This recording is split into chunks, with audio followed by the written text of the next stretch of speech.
The Rio Grande moves south to north in most people's minds, the thing you cross to get somewhere better. On any given morning, the bridge at El Paso carries freight trucks, commuters, families, and enough commerce to fund a mid-sized nation. Almost $800 billion in goods moves between the United States and Mexico every year, more than the entire economic output of most countries in this hemisphere. The border isn't a wall, it's a circulatory system. But let's say something breaks. A strike kills American soldiers. A decision gets made at 2 in the morning in Washington. A spark nobody planned, nobody wanted, and nobody can take back. U.S. forces cross that river heading south. So here's the real question. Can the United States win a war against Mexico? And does winning even mean what we think it means? Before we go further, this is a thought experiment built on real deployments, real capabilities, and real history. There are gaps in the simulation. That's the version I found most interesting anyway. Mexico is not the country the caricature suggests. It is the 13th largest economy on Earth. Its northern industrial corridor, auto assembly, aerospace components, electronics, is threaded so deeply into American supply chains that pulling one end doesn't just hurt Mexico. It pulls apart factories in Michigan and Texas simultaneously. Roughly 38 million Americans identify as Mexican American. The two countries don't just share a border. They share bloodlines, shift schedules, and grocery stores. The 1,954-mile land border between them is the most crossed international boundary on the planet, with 48 land ports of entry processing traffic around the clock.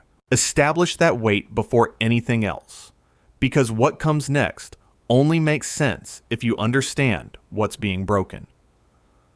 The Mexican armed forces number approximately 280,000 active personnel across the Army, Navy, and Air Force. They have no layered air defense network designed to contest peer adversaries. Their fighter inventory is limited and aging. Their Navy patrols coastal waters, but projects no power beyond them. On paper, this is not a fair fight. But Mexico's real defensive layer isn't the military. It's the cartels. The Sinaloa cartel, CJNG, and their armed subsidiaries operate with encrypted communications, territorial intelligence that took decades to build, and documented use of weaponized commercial drones against government forces. They are not an army. They are something considerably harder to defeat than an army, because armies have headquarters, supply depots, and uniforms. Cartels have neighborhoods. The American military machine that crosses that border is not comparable to anything Mexico fields. That needs to be said plainly. This is not a competition. In the first 72 hours, it is a demonstration. Fort Cavazos in Texas, home to the 1st Cavalry Division, sits less than 200 miles from the Rio Grande, closer to the border than Dallas is to Austin. F-35s and F-16, based across Texas and Arizona, can reach northern Mexican airspace in under 15 minutes from wheels up. HIMARS rocket artillery, the same precision system that reshaped the conflict in Ukraine, can hit targets 40-plus miles away, with GPS accuracy down to a few meters. Tomahawk cruise missiles fired from Navy surface vessels in the Gulf of Mexico carry enough range to reach Mexico City without a pilot ever leaving international waters. The United States defense budget runs approximately 15 times Mexico's total military spending. Not an arms race, a different category of thing entirely. And above all of it, persistent surveillance aircraft and satellites that would give American commanders real-time visibility of every Mexican military vehicle on every road in the country, around the clock, before a single ground unit crosses the river. Here's what that capability cannot do.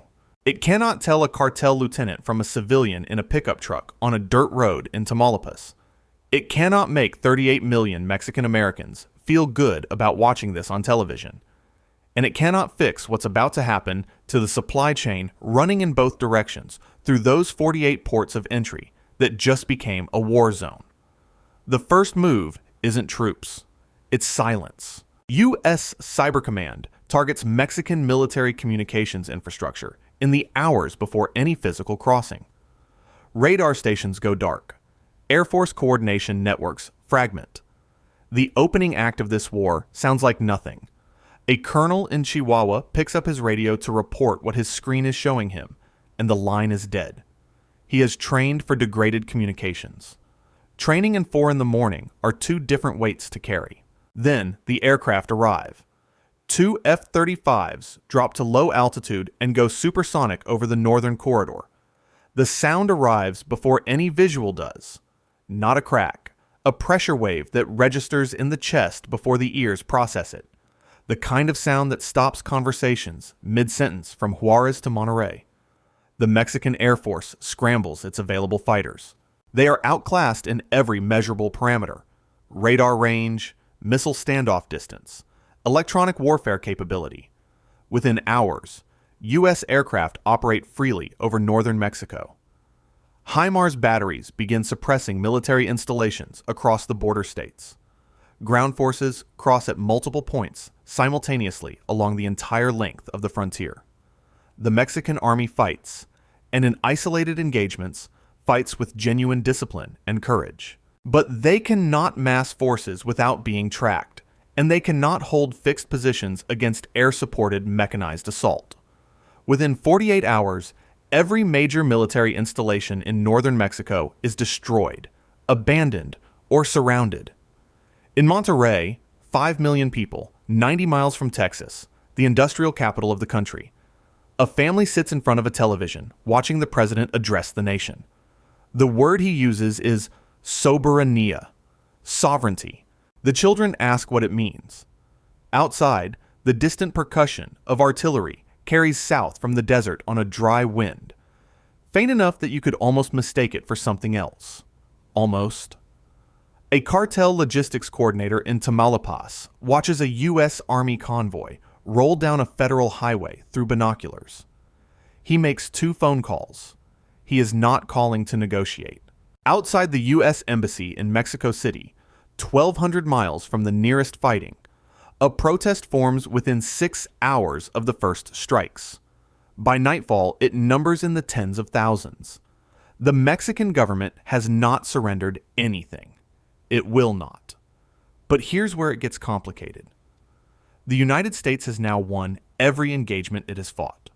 It controls the northern third of the country. Mexican military organized resistance is largely finished, and the U.S. is now in the most dangerous position it has occupied since the operation began, because now it has to stay.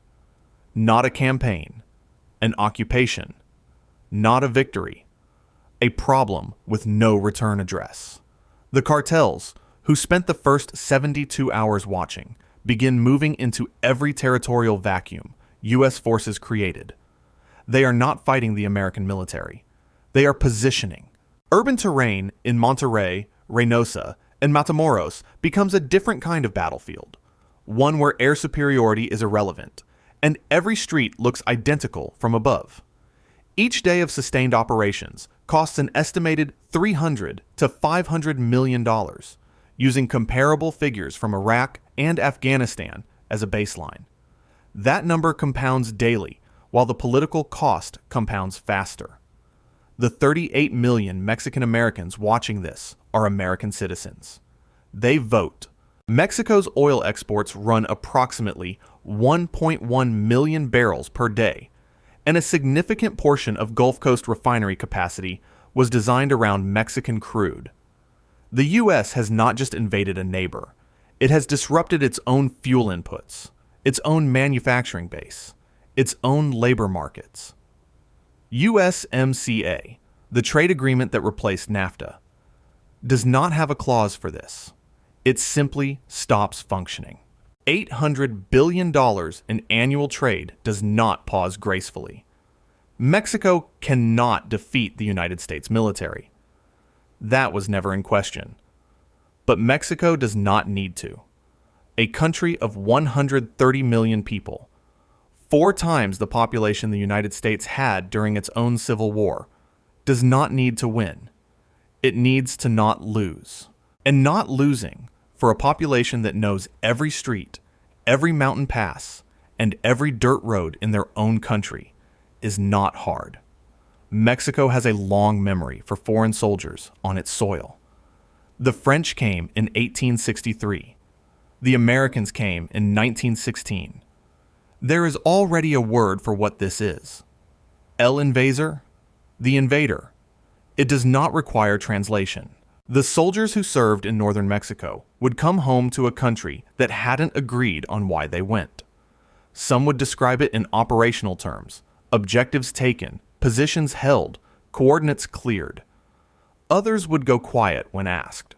The ones who were in Monterrey when the lights came back on after 3 weeks would remember specific things. The sound of a city of 5 million people learning to sleep through artillery. The way the markets reopened anyway the morning after a firefight 2 blocks away. The children who watched the convoys with expressions that contained no fear and no welcome, and nothing that could be mistaken for either. In Mexico, the murals went up before the last convoy crossed back north. Not celebrations, not defeat imagery, something older than both. A river that runs in one direction, a border that exists on maps that belong to governments, and underneath both of those things, the land itself, which has been here longer than any flag planted in it, and which was never in any meaningful sense asked.